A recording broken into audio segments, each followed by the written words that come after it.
Hello my dear students, चलिए start करते हैं इन्वर्टेबल फंक्शन से। अब इन्वर्टेबल फंक्शंस क्या होते हैं, हम किन्हें इन्वर्टेबल फंक्शन बोलते हैं। अगर एक फंक्शन f ऑफ x है तो मैं किसको बोलूंगा f ऑफ x का इन्वर्टेबल फंक्शन। तो चलिए पहले ध्यान देते हैं डेफिनेशन पे और उसके बाद समझेंगे एक एग्जांपल के थ्रू इन्वर्टेबल फंक्शंस क्या होते हैं। चलिए, अगर कोई एक फंक्शन है, a function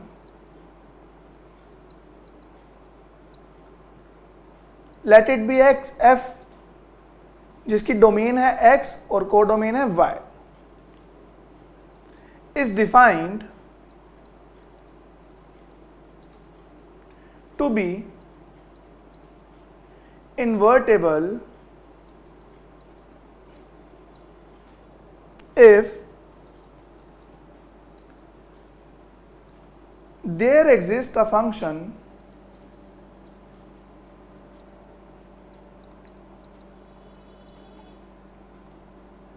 g from y to x such that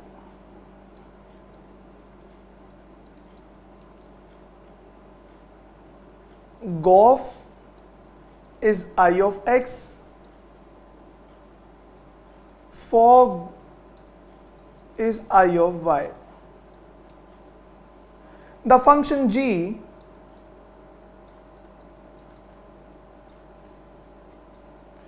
is called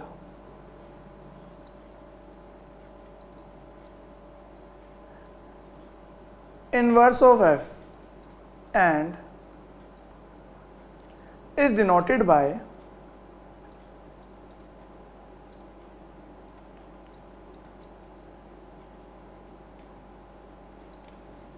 दिमाग में एक सवाल आया होगा, सर थ्योरी क्लास चल रही है ये, तो बच्चों इस डेफिनेशन में हमें नहीं ध्यान देना, ये क्योंकि इंपॉर्टेंट पार्ट था, मैंने आपको बता दिया। इस चीज को अब हम समझेंगे कि एग्जाम्पल के थ्रू। तो चलिए समझते हैं इस बात को जो आपको स्क्रीन पर दिख रही है, क्या मतलब है, क्या लिखा है हमने। चलिए एक क्वेश्चन अज्यूम करते हैं, late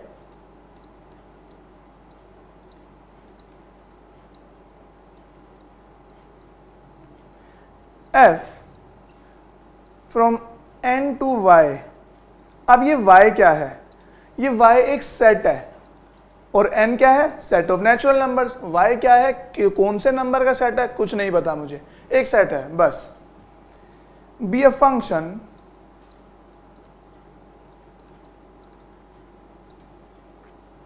defined as f of x equal to 4x plus 3 where y equal to, अब मुझे y बताया जा रहा है कि y क्या है, belongs to n such that y is equal to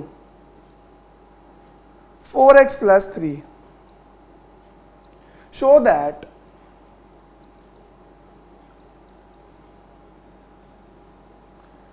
f is invertible and find the inverse.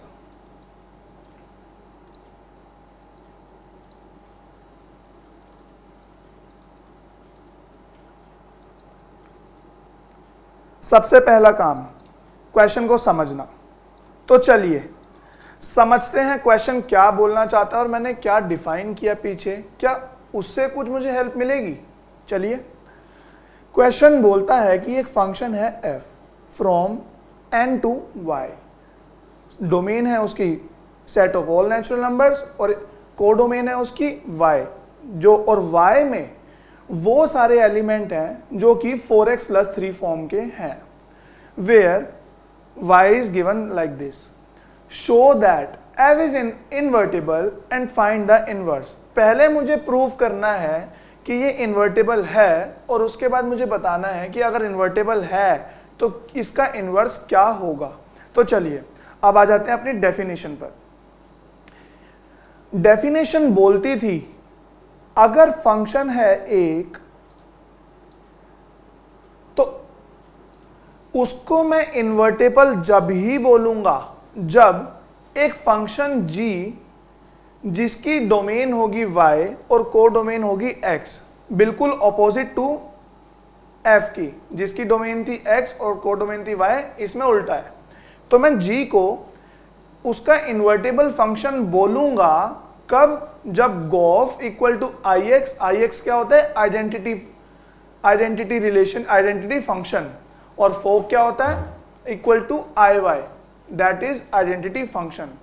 अगर गोफ इक्वल टू ix हो जाए और फोक इक्वल टू iy हो जाए तो बच्चों मैं बोलूंगा कि g जो एक फंक्शन मैंने माना था वो इन्वर्टेबल इनवर्स है f का। तो चलिए अब मुझे सवाल के अंदर मुझे f तो गिवन है, मुझे f और फंक्शन क्या दे रखा है 4x प्लस 3, मैंने इसको, हमें गिवन था f of x equal to 4x plus 3, मैंने इसको y के इक्वल रख दिया, ठीक है। अब बच्चों इस फंक्शन की जो डोमेन है वो है n और कोडोमेन है y, या कैपिटल Y लिखते हैं। अब मेरा स्टेप 1 क्या होता है, अगर मुझे प्रूफ करना है कि फंक्शन इन्वर्टेबल है कि नहीं, y को जैसे हमने इस रिलेशन में x को y की टर्म्स में लिखा हुआ है, आप इसका उल्टा कर दीजिए, y को x की टर्म्स में लिख दीजिए। मतलब कैसे, y minus 3 equal to 4x, y minus 3 equal to 4 equal to x, तो मैं बोल सकता हूं x इक्वल टू आ गया y माइनस 3 बाय 4। अब जो x मेरा आया y माइनस 3 बाय 4, मैं इसको ही मानूंगा g ऑफ y। मैंने g ऑफ x क्यों नहीं लिखा, मैंने g ऑफ y क्यों लिखा, क्योंकि जो मुझे एलिमेंट्स, जो डोमेन जो है अब वो y हो जाएगी, इसलिए मैंने यहां पर भी y ही लिखा। अब मैंने इसको बोल दिया g of y equal to y minus 3। अब आप देख सकते हैं जो ये फंक्शन g है इसकी डोमेन क्या है, डोमेन होती है जो कि फंक्शन में वैल्यू हम डालते हैं। तो हम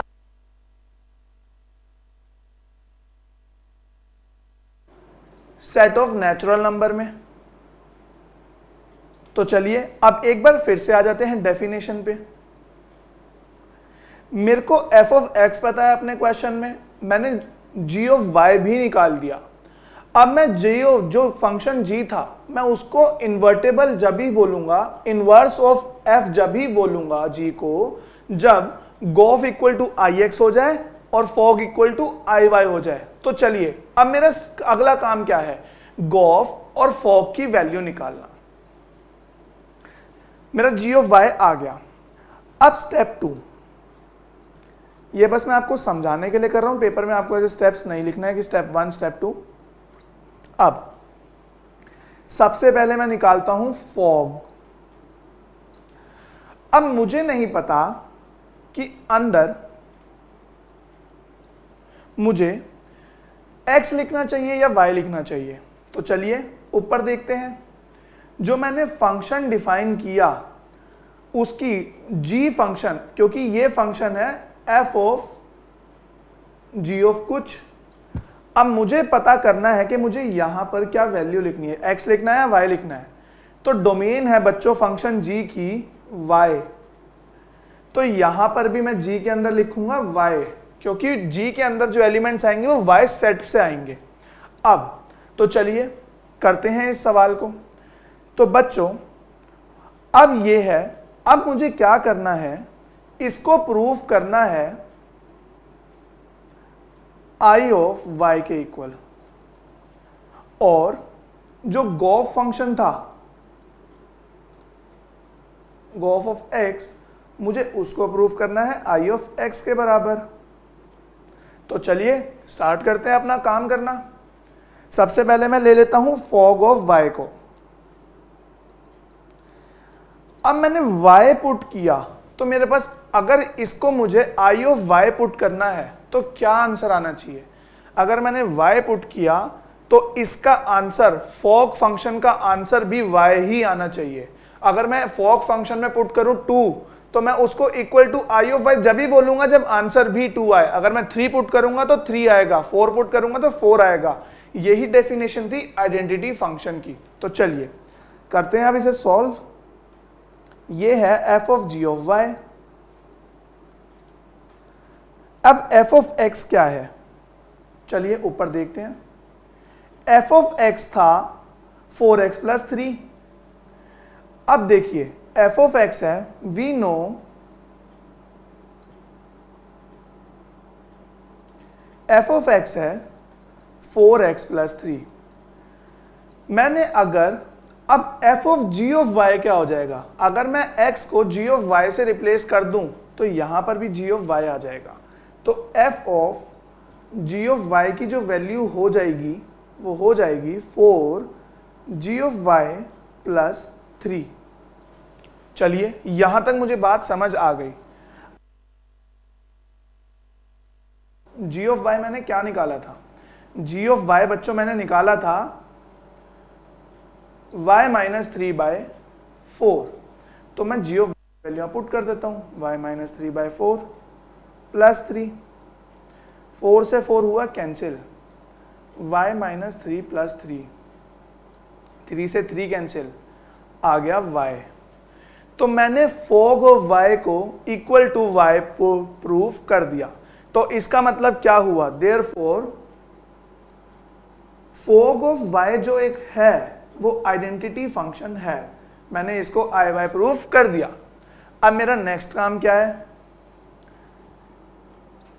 गॉफ ऑफ x को x प्रूफ करना, क्योंकि मैंने x इंसर्ट किया तो आउटपुट भी मेरा x आना चाहिए। तो चलिए इसे भी कर लेते हैं, f of x।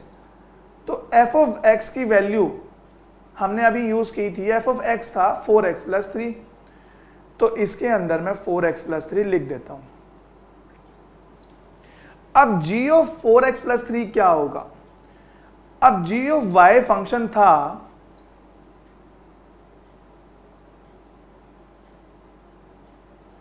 We know g of y था y माइनस 3/4।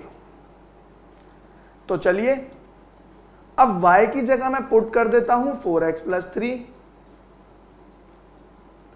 तो y हो गया 4x प्लस 3 माइनस 3 अपॉन में 4, 3 से 3 कैंसिल आउट हुआ, बचा 4x/4। तो ये भी हो गया प्रूफ। तो गॉफ को भी मैंने प्रूफ कर दिया, एक आइडेंटिटी फंक्शन। तो बच्चों अब आ जाते हैं वापस डेफिनेशन पे। अगर एक फंक्शन है f और उसके लिए मैं एक फंक्शन मानता हूं g, तो g को मैं f का इनवर्स जब ही बोलूंगा जब फॉग y हो जाएगा i ऑफ y के बराबर और गॉफ x हो जाएगा i ऑफ x के बराबर। ये थी इनवर्स की डेफिनेशन। क्या इस क्वेश्चन में ये काम हो रहा है? एक फंक्शन था f जो कि था 4x प्लस 3, मैंने एक फंक्शन माना g जो था y माइनस 3/4, और ये फंक्शन मैंने कैसे माना? मैंने y को x की टर्म में लिख लिया, x को y की टर्म में चेंज कर लिया। अब मेरे पास आ गया g ऑफ y। मैं g ऑफ y को इनवर्स ऑफ f तभी बोलूंगा जब ये function f of g equal हो जाएगा आई वाई के और g ऑफ गॉफ इक्वल हो जाएगा आई एक्स के। उसके लिए मैंने फॉग को प्रूफ करा आई वाई के इक्वल, गॉफ को प्रूफ किया x के इक्वल, और यहां से मुझे क्या रिजल्ट मिला?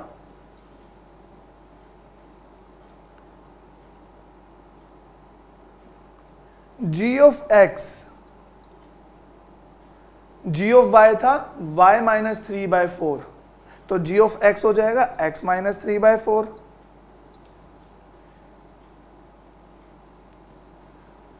और यही था inverse of g of x is inverse of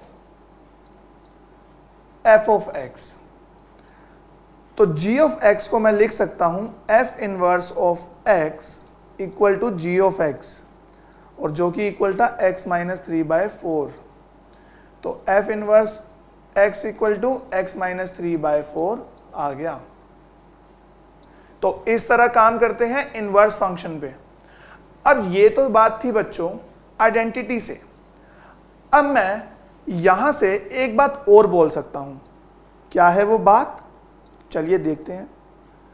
अगर f एक इन्वर्टेबल फंक्शन है, ध्यान देना मेरी बात पे, सबसे इंपॉर्टेंट लाइन है ये इस लेक्चर की। अगर f एक इन्वर्टेबल फंक्शन है तो f इज बाइजेक्टिव। बाइजेक्टिव का मतलब 1 1 ऑन 2। अगर f एक इन्वर्टेबल फंक्शन है तो f बाइजेक्टिव भी होगा। अगर f बाइजेक्टिव है तो क्या मैं ये बोल सकता हूं कि f इन्वर्टेबल भी होगा? बिल्कुल बोल सकता हूं, f इज इन्वर्टेबल। तो अब आगे से आपको क्या करना है? अगर आपको कोई भी एक फंक्शन दे रखा है, आप उसे 1 1 ऑन 2 प्रूफ कर दो। तो अगर 1 1 ऑन 2 प्रूफ हो जाए तो वो इन्वर्टेबल है। और इनवर्स कैसे निकालते हैं? x को y की टर्म्स में लिख देने से। अगर जैसे कि y equal to x plus 3 है तो x equal to y minus 3, ये हो जाएगा इनवर्स। पर उससे पहले आपको ये बात जरूर पता करनी है कि भाई इसका इनवर्स पॉसिबल है भी या नहीं पॉसिबल है। तो वो हम कैसे करेंगे? 1 1 और ऑन टू प्रूफ करके। अगर 1 1 ऑन टू फंक्शन प्रूफ हो गया तो वो इन्वर्टेबल है। अगर 1 1 ऑन टू प्रूफ नहीं हुआ तो इन्वर्टेबल नहीं है। अब ये बात हम कुछ क्वेश्चंस में भी समझेंगे, आपको ये बातें और क्लियर होंगी। अब तो वन बाइजेक्टिव किसे बोलते हैं हम? जब फंक्शन 1 1 भी हो, ये हमने पहले भी काफी डिटेल में पढ़ लिया है, ऑन टू हो। तो ये तो बात थी इनवर्स की। अब दो थ्योरम्स भी होती हैं। क्या होती हैं थ्योरम्स? अब मान लीजिए जो हमने फंक्शंस पढ़े थे, फोक पढ़ा हमने, गॉफ पढ़ा, अब इनमें कुछ थ्योरम्स भी लगती हैं। क्या होती हैं वो थ्योरम्स? चलिए देखते हैं। तो सबसे पहली थ्योरम है थ्योरम 1। थ्योरम 1 बोलती है कि अगर एक फंक्शन है फ्रॉम x टू y और एक फंक्शन है g from y to z और एक और फंक्शन है h z टू s, तो h of g of f is equal to h of g of f। चाहे आप पहले गॉफ निकाल के h में डालिए या पहले h g को h में डाल के f निकालिए, दोनों से आंसर सेम आएगा। तो ये है पहली थ्योरम। थ्योरम 2 क्या है?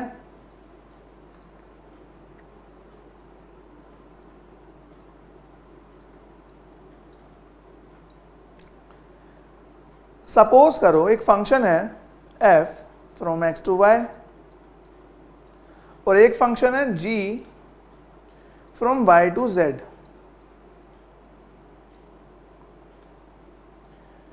और ये दोनों इन्वर्टेबल फंक्शंस हैं। b to invertible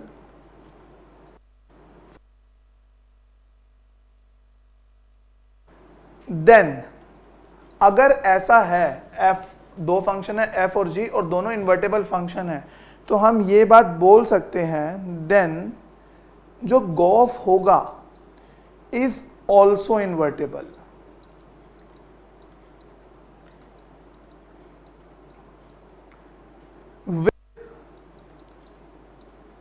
gof inverse equal to f inverse of g inverse.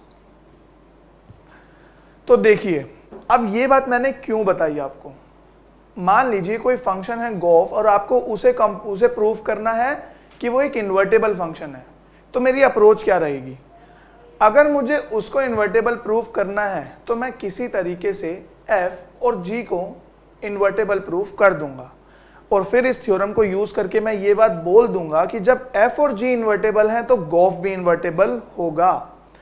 अब मान लीजिए आपसे पूछ लिया गया कि भाई बताओ गोफ इनवर्स क्या है, तो उसका तरीका है ये, आप f इनवर्स निकालिए, आप g इनवर्स निकालिए और f of g of x निकाल दीजिए, आपको गोफ इनवर्स की वैल्यू मिल जाएगी।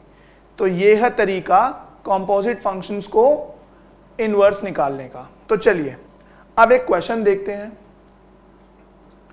क्वेश्चन है, consider f from 1 to 3 to ABC and ABC कुछ भी अज्यूम कर लेते हैं, एप्पल,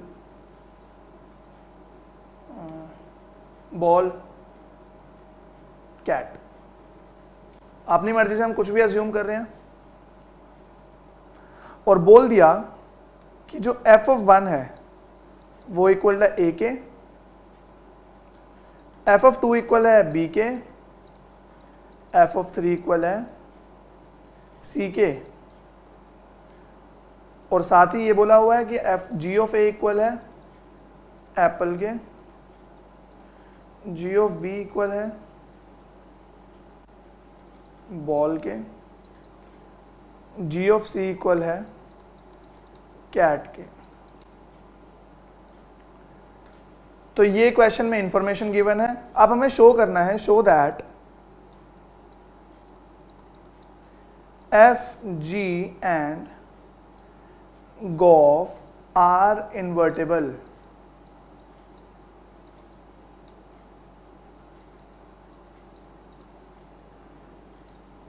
फाइंड आउट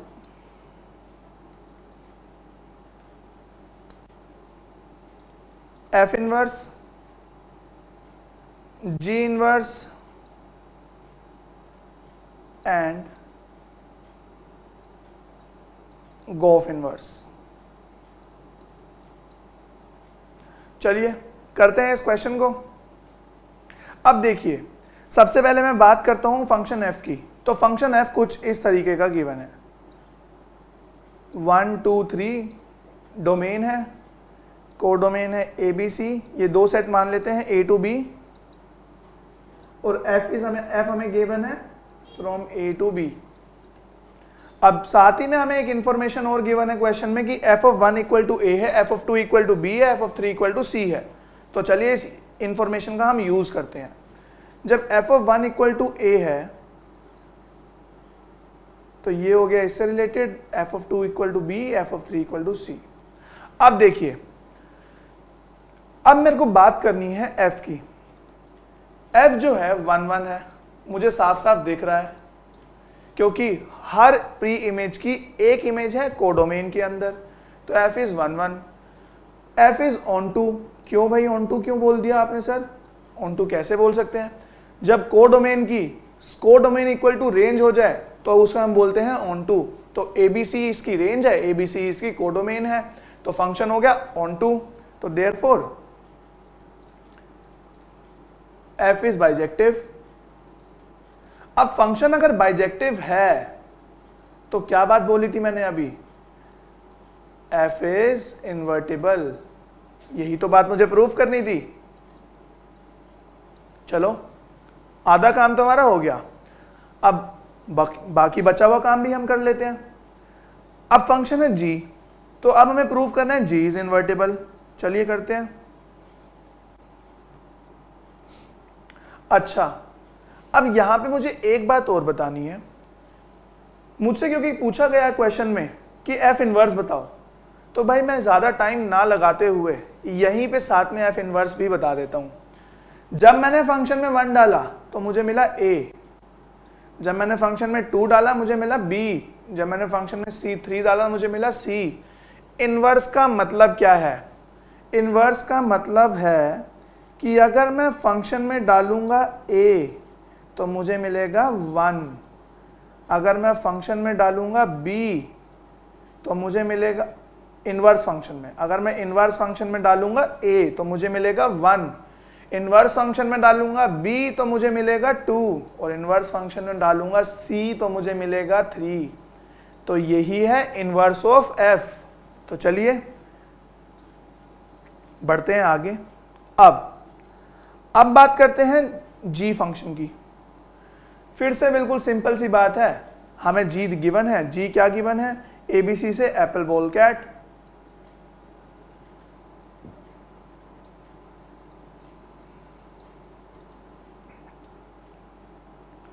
ये है एक सेट B जिसमें वैल्यू है ABC, और ये है एक सेट C, इसमें है एप्पल, बॉल और कैट, और एक फंक्शन है G जो कि B जिसकी डोमेन है, C उसकी कोडोमेन है। अब क्वेश्चन बोलता है A अगर फंक्शन में डालूंगा तो मुझे मिलेगा एप्पल, B डालूंगा तो मुझे मिलेगी बॉल, C डालूंगा तो मुझे मिलेगी कैट। अब क्या ये फंक्शन 1 1 है? सोच के बताइए। बिल्कुल है। क्या ये फंक्शन ऑन टू है? सारे के सारे जो एलिमेंट है सेट C के वो मैप्ड है किसी ना किसी एक एलिमेंट के से सेट B के, that is range equal to codomain इस केस में हो गई, तो इसलिए ऑन टू भी है। Therefore G is bijective function.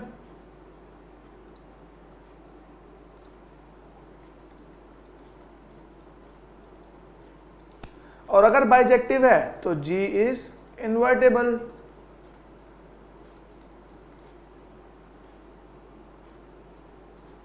चलो ये भी बात हो गई।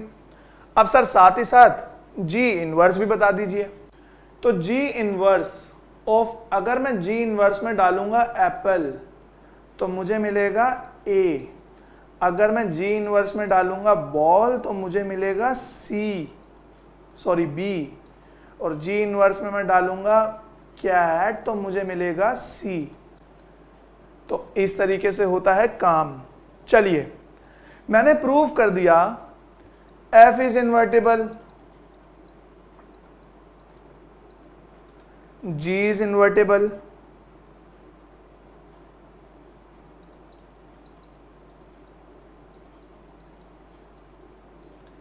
तो therefore using theorem 2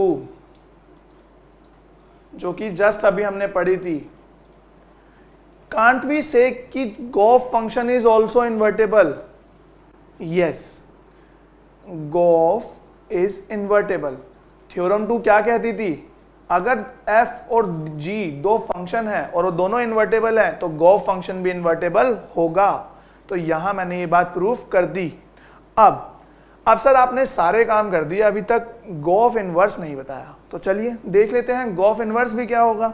अब देखिए, जब मैं गॉफ के अंदर, अब इसकी डोमेन क्या होगी, क्योंकि मुझे आगे ये फंक्शन है इस टाइप का g ऑफ f की जो डोमेन थी, फंक्शन f की डोमेन थी ये।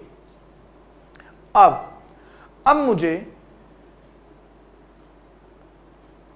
गॉफ के अंदर, तो फंक्शन गॉफ की भी डोमेन हो जाएगी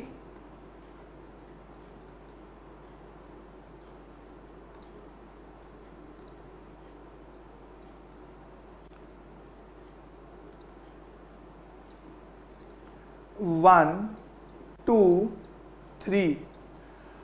अब बात करते हैं कोडोमेन की।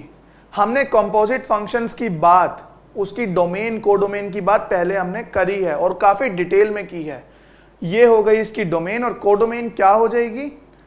चलिए अगर मैं गॉफ में डालता हूं 1, यहां मैं रफ में चेक कर लेता हूं, तो 1 मतलब f ऑफ 1, तो f ऑफ 1 से मुझे क्या मिलेगा, f ऑफ 1 से मुझे मिलेगा a, तो f ऑफ 1 की जगह आ गया a, और g ऑफ a की क्या वैल्यू है, तो g ऑफ a है एप्पल,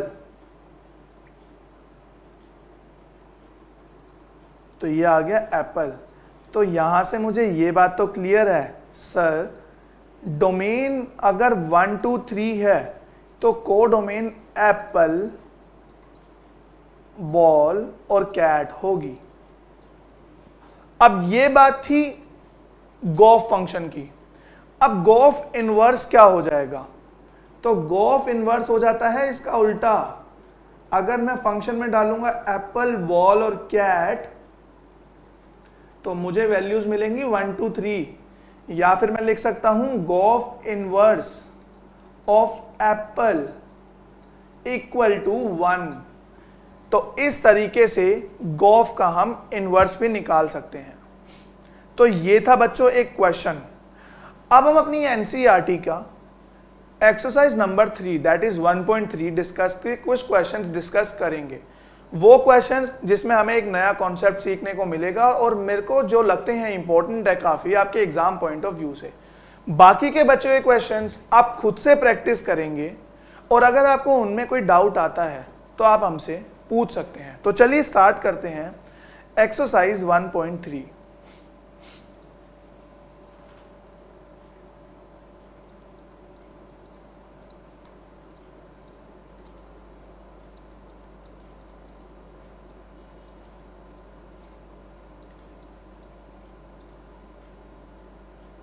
मैं आपको सजेस्ट करूंगा अपनी एनसीईआरटी बुक साथ में खोल लीजिए, बाकी आपको स्क्रीन पर भी सारे क्वेश्चंस दिखेंगे। चलिए सबसे पहले बात करते हैं क्वेश्चन नंबर 1 की। एक फंक्शन है f जिसकी डोमेन है 1 3 4 और उसकी को डोमेन है 1 2 5। दूसरा फंक्शन है g जिसकी डोमेन है 1 2 5 और उसकी को डोमेन है 1 3। और बोला गया है गिवन बाय, फंक्शन जो गिवन है वो है अगर मैं फंक्शन में डालूंगा 1 तो मुझे मिलेगा 2, फंक्शन में डालूंगा 3 तो मुझे मिलेगा 5, फंक्शन में डालूंगा 4 तो मुझे मिलेगा 1। और सिमिलरली हमें गिवन है g फंक्शन।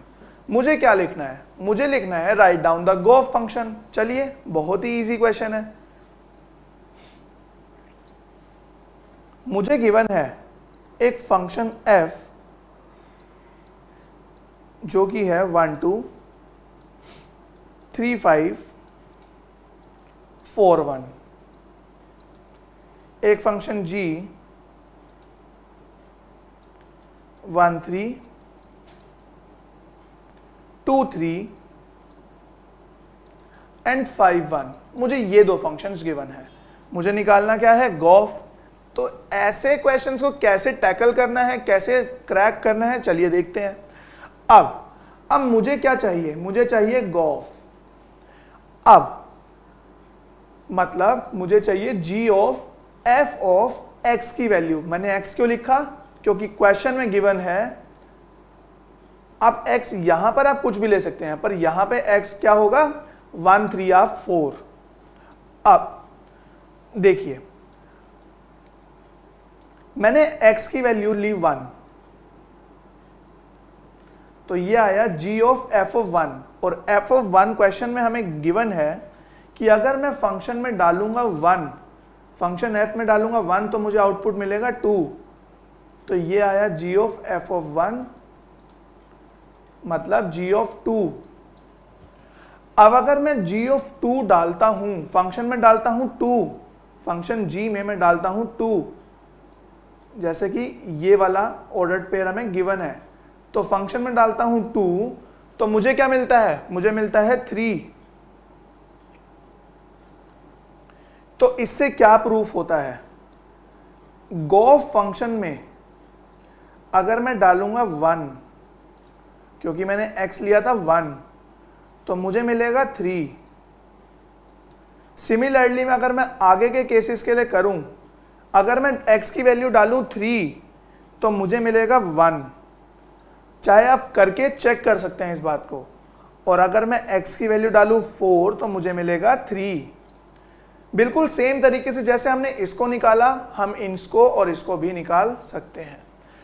अब सर आपने यही 3 को लिए, और क्यों नहीं लिए? क्योंकि बच्चों x की जो वैल्यू है वो या तो 1 होगी या 3 होगी या 4 होगी, दैट इज दिस वन।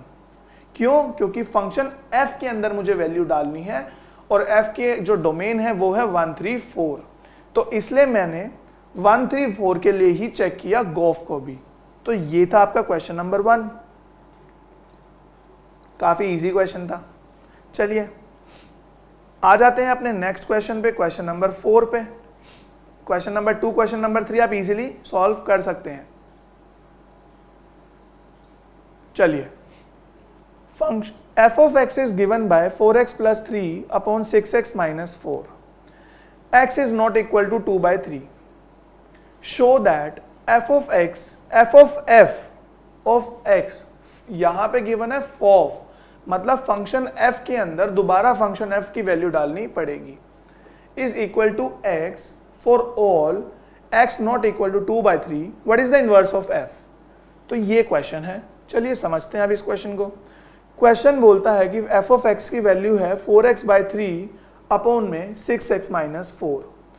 अब x जो है 2 by 3 नहीं हो सकता, तो सबसे पहले तो मेरे दिमाग में ये सवाल आना चाहिए कि भाई x को 2 by 3 क्यों नहीं रख सकते।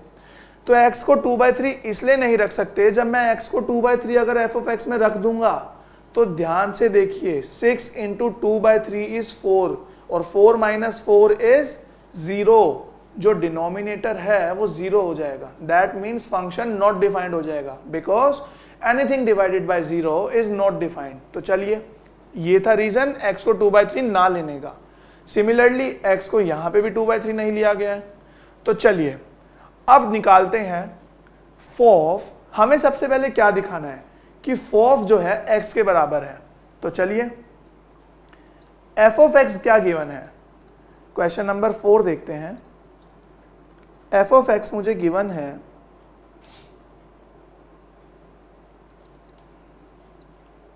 4x by 3 अपॉन में 6x माइनस 4, जहां पर x is not equal to 2 by 3। अब मुझे निकालना है फोफ ऑफ x, इसको मुझे प्रूव करना है x के इक्वल। मुझे बेसिकली f of x को x के इक्वल प्रूव करना है। तो f of x मैं जानता हूं is equal to 4x by 3 upon में 6x माइनस 4। तो अगर मैं x की जगह लिख दूं f of x तो सिंपली ये हो जाएगा 4f of x plus 3 upon में 6x माइनस 4। और f of x जैसा कि क्वेश्चन में ही गिवन है 4x plus 3 upon 6x minus 4 plus 3 upon 6 into 4x plus 3 upon में 6x माइनस 4 माइनस 4। चलिए इसे आगे सॉल्व करते हैं अब। तो ये आ जाएगा 16x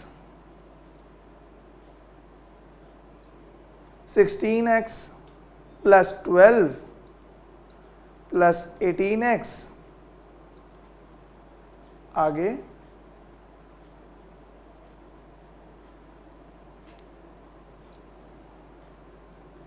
18x माइनस 12 अपॉन में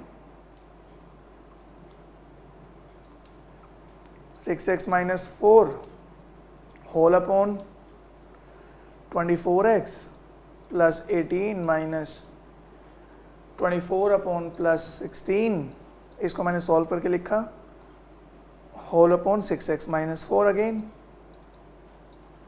विच इज इक्वल टू यहाँ 12 से 12 कटा, यहाँ पे 24 से 24 कटा, ये इससे कटा, बचा क्या, ऊपर बचा 16x प्लस 18x, नीचे बचा 18 प्लस 16,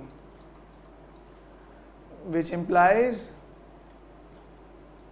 34x अपॉन में 34 which is equal to x। यही बात तो मुझे करनी थी proof. F of f is equal to x, और ये बात मैंने प्रूफ कर दी। अब मुझे निकालना है इनवर्स ऑफ एफ। तो कैसे निकालेंगे inverse of F? Function F of x मुझे गिवन है 4x प्लस 3 अपॉन में 6x माइनस 4। तो मैं कुछ भी नहीं करूंगा, जब मुझे इन्वर्स निकालना होता है तो मैं सीधा बोलता हूं कि मैं इसको y को इक्वल रख दूंगा और x को y की टर्म्स में निकाल दूंगा। अब क्योंकि क्वेश्चन में मुझसे बोला गया है कि what is the inverse of f, तो ये अंडरस्टूड है कि इनवर्स इन्वर्टेबल फंक्शन ये है, और हमें बस सीधा इनवर्स निकालना है। हमें ये चेक नहीं करना कि इन्वर्टेबल है या नहीं है, क्योंकि क्वेश्चन में अंडरस्टूड है, क्योंकि उन्होंने सीधा हमसे इनवर्स निकालने को बोला है, तो ये मान के बोला है कि इन्वर्टेबल है। अगर हम चेक भी करेंगे तो फंक्शन इन्वर्टेबल आएगा। चलिए अब निकालते हैं फंक्शन का इनवर्स। तो y को मैंने लिख दिया 4x plus 3 upon 6x minus 4। तो अगर मैं क्रॉस मल्टीप्लाई करूंगा तो ये हो जाएगा y into 6x minus 4 is equal to 4x plus 3। तो ये हो गया 6yx minus 4y 4x plus 3।